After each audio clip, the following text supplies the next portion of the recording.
Welcome to Make Shit Happen. I'm with my good friend today, Stepheny Jacquez. Stepheny, welcome to the show. Thank you for coming. Thank you for making time. I know we were talking the other day, and I kind of thought that you have a good story that you should share. I know you're just getting started, but there's things that you've done and things you've been through that a lot of people need to hear. You were telling me that you were a young mother, and you and your husband now went through a lot of changes, went through a lot of different circumstances, and y'all have made a good life of yourself. So thank you, first of all, for accepting my invitation. Thank you for taking the time and coming to the show. I would like to hear about it. So tell me, how did life for Stepheny start, and when did it start? And you got pregnant at an early age, I know. Let's go. It's your show. Well, thank you for having me. I'm excited to be here and to share my story on this podcast. So basically, I was a young mom. I grew up very fast. I had no choice but to grow up very fast. I get pregnant. I'm a young mom. I get married. My life immediately just does a 360. I grow up like a completely night and day, completely different person. So I get, married. From there, I go to school. My goal was to continue school no matter what, continue getting education. I didn't want to be another stereotypical Latina teenager that doesn't make it, that lives a certain life after becoming a teen mom. That's not what I wanted. That's not what my husband wanted. So we had. And how old are you at this time when you became pregnant? At that age, I was 16. 16. 16 when you gave birth, or 16 when you got pregnant? 16 when I had my oldest. Okay, so you got pregnant probably about 15. About. Okay. So I was very young mom. Very young ninth mom. grade, 10th grade? No, 11th. Oh, 11th grade. Yeah, so I was always ahead of, Your my time. age. Yeah. I'm like an old soul, so I was always ahead of my age. So that happens. I get pregnant. Okay, what's the plan? My husband and I were both very mature, and I think that's why we got along very well so early on, because he knew what he wanted. I knew what I wanted.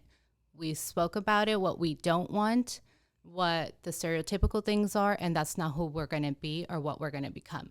So we had a plan very early on, no clue what the plan. Well, we thought we had it figured out, and we were going to follow that plan. He goes to work. I go to school. For nursing, a nursing degree, because my mom was in the medical field at the time. So I was like, that's what I'm going to do. How did your parents feel? You pregnant at 15 years old. It was a shock. It was a big shock. Of course, my dad had a plan for me, or what they thought I would be. So it was a big shock, but because I was very mature, we sat down and we had a conversation. My dad spoke to me. Okay, this happened. But from here on out, it depends what you're going to do, what you're going to make of it. Are you going to be, what is it? You're going to be, so they set around rules for me as my parents of what to expect. What to expect. So it's either you continue going to school or you don't hear from us. You continue your education because we want what's best for you. We support you 100%.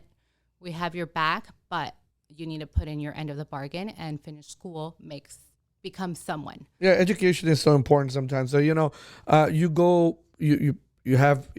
give birth at 16. Your parents help you take care of the kid. I'm a baby. Yes, they were a very your big parents help. Or your in-laws. I'm assuming.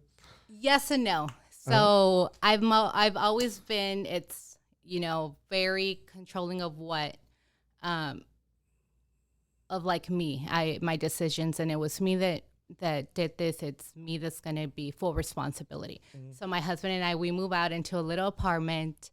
I go to school. I have him in daycare. In the mornings, I get him ready. We go to school. I pick him up during my lunch break. I go have lunch with him. I come back. And of course, my parents, I couldn't have done it without them. Always helping me out, guiding me when I was working or needed things like that, they would support. Yeah. Awesome. So, if you look, I'm sure when you look back at all that, you're like, oh my God, I don't know how I did it. Exactly. It's so hard. Especially at a young age. Someone asked me a question yesterday and I'm like, I thought about it. I'm like, I don't know how I did it. But at that time, the strong It's survive. like you're in survival mode. There's no time to stop and think. It was ever since I became a young mom, it was like, go, go, go. I didn't really had a time to stop and analyze and overthink and let it get me down. No, it's like I need to become someone for my child. I need to work. This is not gonna be this is not gonna be who I am, just a teen mom. There has to be more. So now you start going to school, you start wanting to be in nursing school and everything, and your husband is working. I mean, he's young. I mean, what's the age difference between y'all? He was 18. He's 18, so 2 year age difference, two 2 and a half years. year age difference, and he's working. I mean, no formal great education right there, but he's like, oh, I need to support my family, and Right. and y'all already know. I'm sure the parents didn't like you moving out, and It was a and big shocker for everyone. for everyone. So now you start going to school. What happens next? Okay, so I started going to school because the nursing field is a tough field to be in. You're surrounded by so many things. Someone recommended me to get a job in the field, whether obviously not nursing because you need a degree, but something where I can see and know if it's what I want to do. So I took that advice. I got a CNA license. I get a job at a nursing home, a senior facility. I'm working there. I have the stomach to handle things. I'm very strong, so I can see and handle certain things. But what I couldn't handle was that, the time away from my son. I couldn't handle not being there, the little milestones. And I remember one time I get a call, and it's from my mother-in-law. Your son is sick, and I remember feeling so horrible. It was just a small cold. It was not a big deal. But for me, in that moment, being a new mom, I couldn't handle it, and I quit. And I was working a 9 to 5 isn't for me. In that moment, I knew, that's not what I want. I have to figure something else out. Going back to talking to my husband, what's the plan? He had his plans, of course. He was in the car industry. He grew up in the industry. So he always knew that was what he wanted to do.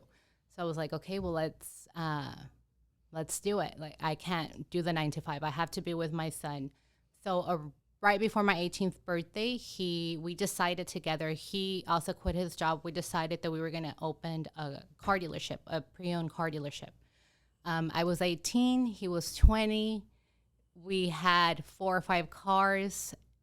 I had no experience, obviously, never been around cars. He has. He knew what he was doing, but still had no experience running a business. So what did he do? He went and got 3 or 4 cars? 3 or 4 cars. We had a spot, and that's how we started. With 4 cars, pre-owned cars. We started with a few customers. We were in-house financing, great deals, good cars. He would go to the auction. While he was leaving to the auction, I was in the office running everything inside. Where did he get funding from? Was it something that y'all We saved. We saved. We were young. We literally only paid for the bills. There was no going out to eat. There was no shopping. There was no fun. It was a sacrifice that we did because even early, we were so young, but we were way above our years at time that I look back. Yeah. So y'all had been saving for something big, right? And then so then the time comes, and he can buy 3, 4 cars, probably just cheap cash cars. I'm assuming. Yeah, 99 Tahoe. Yeah. One of them to be exact. Yeah. And what year was this? This was my son was born in 2019. 17, 18, 19. Oh, no, wait. 2009. 2009. 2009, yeah. So 2009 is when y'all got this dealership. So y'all have it about 11, 12 years now. Yeah. Okay. And so there was he got 3 or 4 cars. Now he's selling them, buying them on auction, selling them, buying on auction. And y'all are financing, in-house financing. And probably what are y'all using at that time? Other companies or just in-house? It was just us. I look back and I don't know how we did it. It was our own money. He had been saving while he was working at another job. He had been saving and flipping cars on the side. That's how we were able to save and get a bigger income sooner. We started with those 4 cars. We didn't use no other companies to help out with the financing. We did everything ourselves with just the little money that we saved, and we figured it out. Okay. And then so small dealership y'all open up. Small, basically it was really, if without offending anybody, it was just probably just a little parking lot kind of thing that y'all basically Yes. started. Well, the thing. office was great. The Uh, office is beautiful. The office is good. It's in a good location. But at the time, we had 4 cars.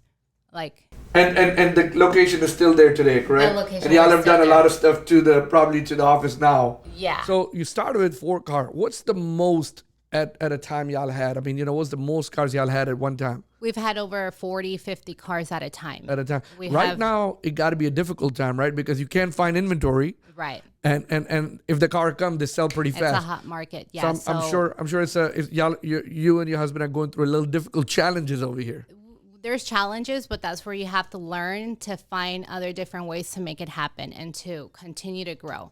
Even though it's a hot market, I mean, a very tough market to be in right now, we have grown the most notes Okay. through in this time.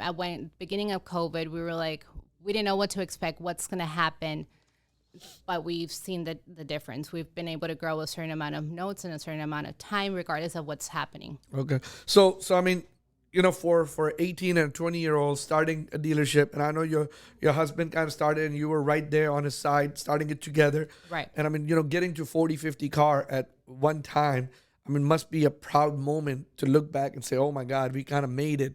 And today y'all use different finance companies too? No. Still do We're all still the in-house? same. Oh, so a lot of notes out on the street. Yeah, so there's hundreds of customers. So yeah, we use no financing. There's companies that come and we're very we don't need it. Okay, so y'all basically do your own paper. Okay, Yes, wow. we have that's our own notes, our own we've collection built. and everything. Yeah. Okay, nice. So y'all have built into a good, a good business, a good operation over here.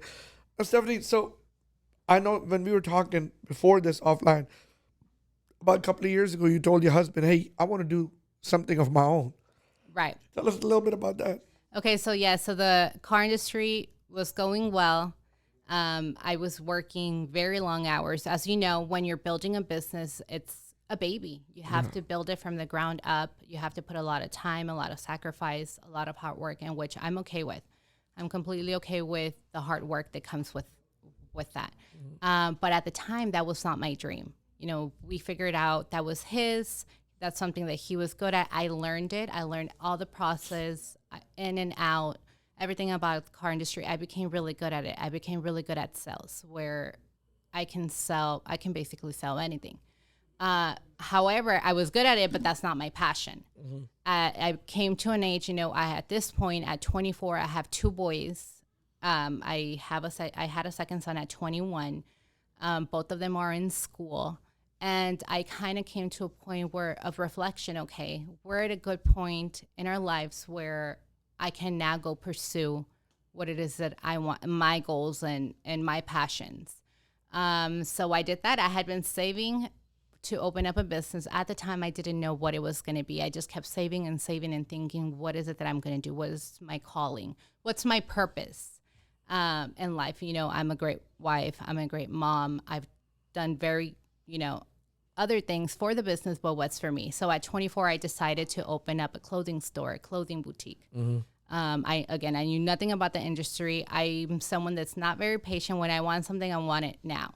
I got the idea. I had the money saved up for the business. So one day I had done my research. I had been calling all over for manufacturers, how does the process work? Everything that I want to do, I learn on my own. I just do my own research. I get online. All the resources are there. So you did. You opened up a boutique. When did you open up that?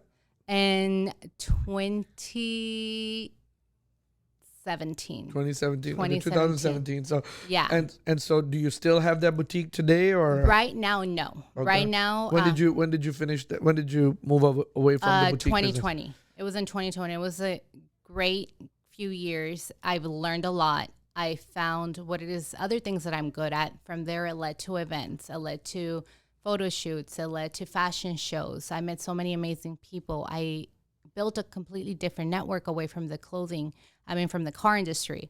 So the clothing business was basically an intro, to what I'm able to do. So here, and I mean, I want to ask you this. What did you, is it because the clothing business was not doing that great?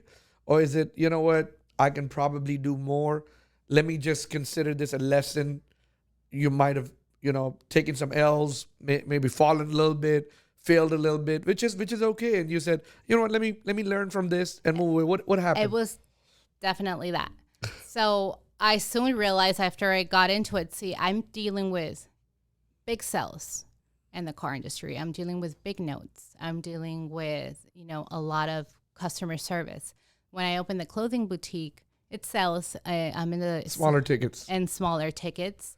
I love dressing up. So I thought at the time, okay, it's going to work out. It's a great business idea.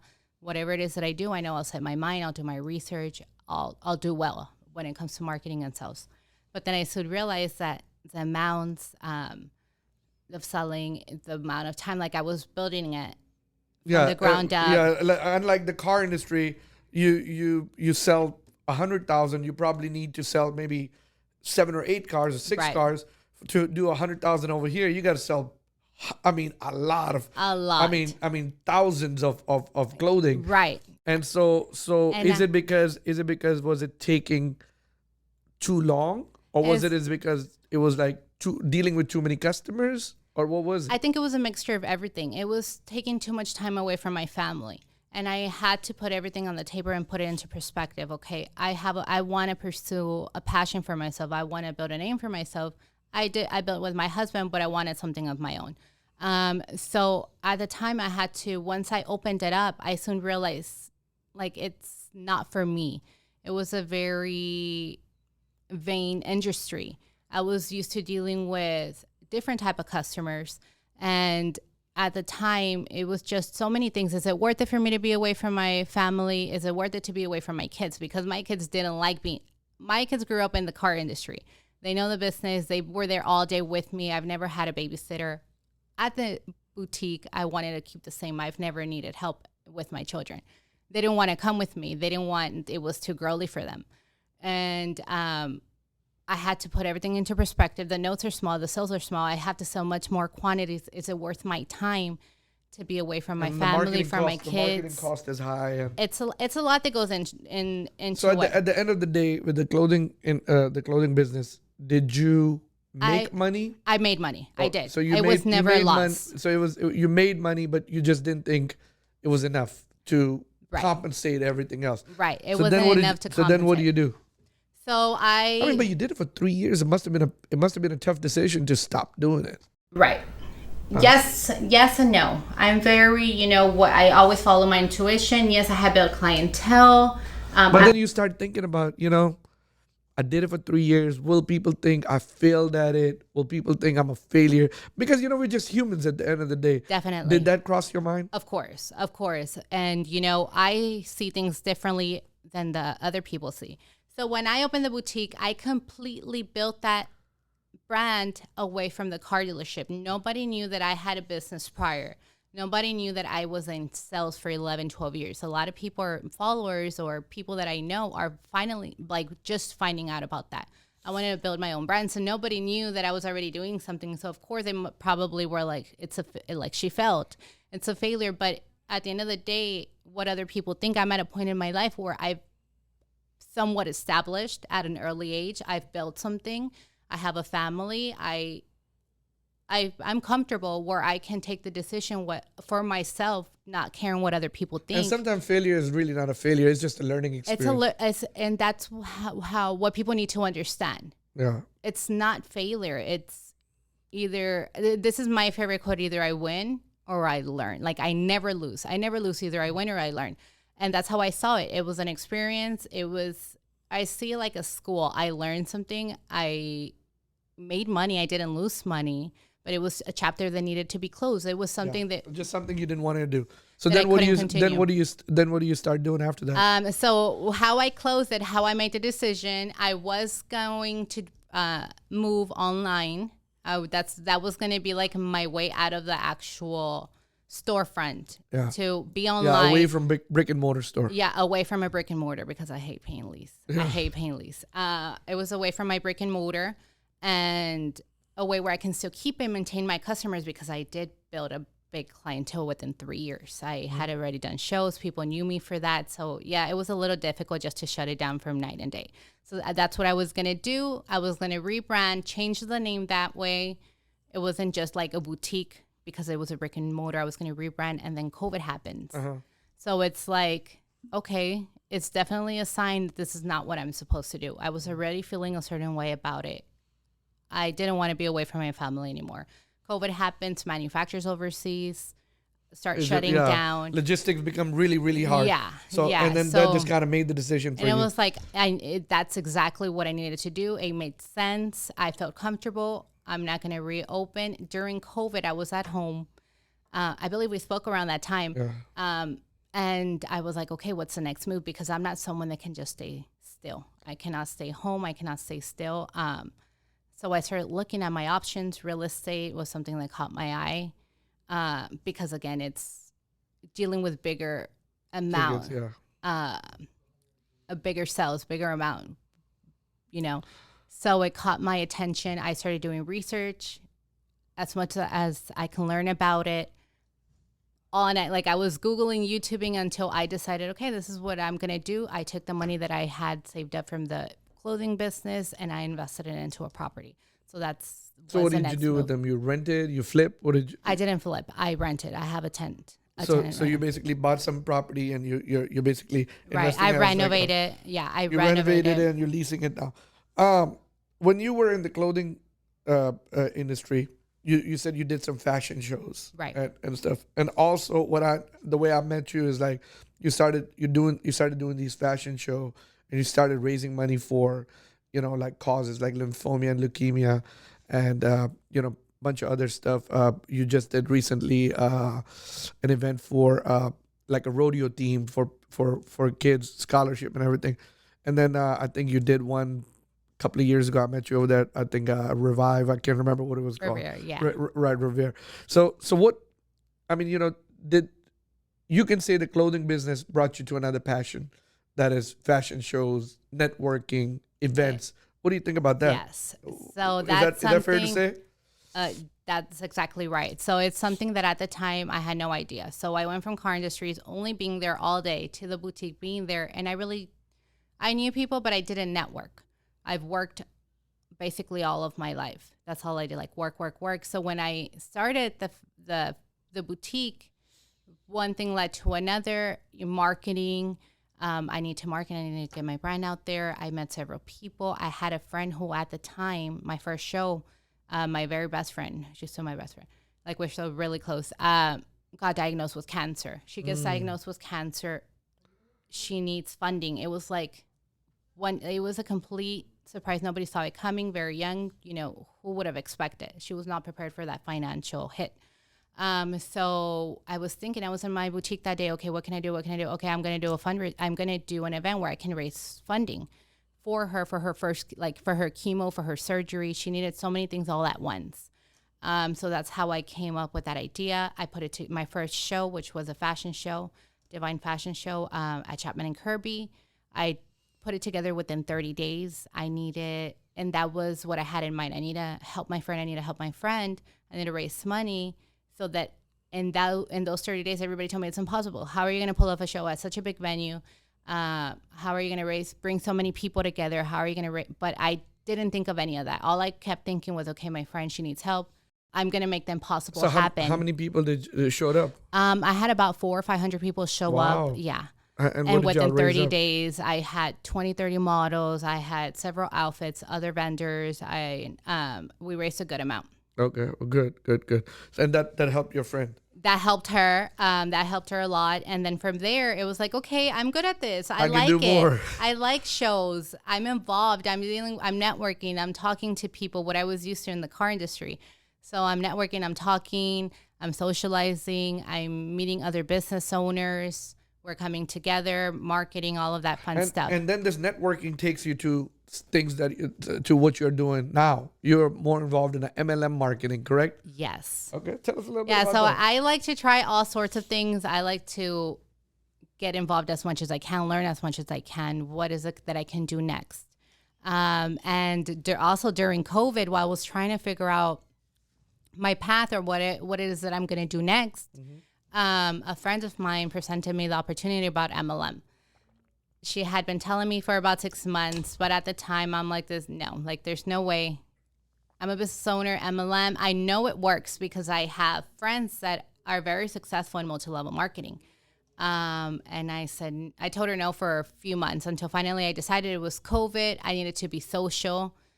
During MLM, we're on Zoom calls, we're training, we're talking to others. So I decided to join. Like, okay, I'm going to join, but if I'm going to join, we're going to go in. We're going to go all in. And that's exactly what happened. I joined the company, Monet. It's been a little over a year. I grew a team of over 30. Well, the way that works is people join your team. I reached a certain rank within 2 months in the company, which was a leader rank. I grew a team. We're all So how many doing people great. are in your team? Downline, and my downline, there's about 130. Oh, nice. Yeah. So, and I mean, I think that kind of fits your, Yeah. your personality, getting together with other girls, other women, hearing their stories, probably inspiring. It is, because what multi-level marketing is you're showing how to duplicate a business. So I've met many type of women, so many women, and everybody wants the same thing. They want success. They want an extra time freedom. They want an extra source of income, whether they're working a full-time job, but they need extra income. They don't want to work anymore. They want to travel more. They want to take their kids on vacation. This is a form that you can use, multi-level marketing, to get those extra things. So what is Monet? Monet's vegan hair products, hair and skincare. Okay, so hair and skincare, vegan product, and then so you started with this, and MLM is not for everybody. It's hard business. It's not for everyone, for sure. It's hard business. You really need dedication and everything, and you did that. Now, I want to talk to you about something. If you were to have a message, or something to say, an advice to somebody, young couple, young person, who's coming up, how important it is to save money. Oh, it's extremely important. It's very, very important to say. I can't stress that enough. When you're starting something, when you're young, when you want to build, when you're in school, when you're in career, whatever it is that you're building, savings is so fundamental. Is a lifeline of everything. Yeah. So what would you say? Like, if I make $100, how much should I save? You're gonna save more than half. Okay, so you want to save more than half? Yeah, okay. You're gonna, before I pay my bills or after I pay my bills? Well, your bills come first. You have to take care of all your bills. You have to leave an amount. So when you say saving. bills, like all the necessities. So let's say if I have $100, $60, I get $60 bills. Now I got $40 left. I should save more than that, half of that 40. Is that what you're saying? Right. Okay. Maybe it's a little extreme, but for me, extreme is what we needed to do. Extreme is what you need. Extreme is what I need. And I've been a very good saver since I was 16 because we knew what we needed. Yeah. We knew what it needed to be done to get there, which was, again, it all goes back to sacrifice and the saving, which is so important. If you don't have money, if you don't have savings, you open up a business, but things aren't going to go as planned. Things aren't going to go well. That's why you have your savings to keep you afloat for whatever amount of time. Stepheny, I'll say you've probably been blessed. You and your husband build a good business. Your husband can still handle it. You were like, hey, you know what? I've been spending so much time in my business. It's, 40, 50, 60 hours a week, taking, and you're like, I want to do something that is still maybe give me a little freedom. Has that given you more freedom of time? Or you find yourself, man, I'm busting my ass because to be successful, I still need to spend, invest a lot of time in my business. What is it?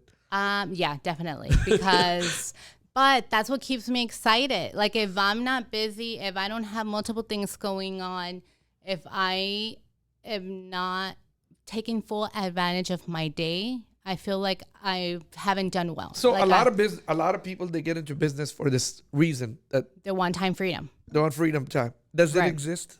No.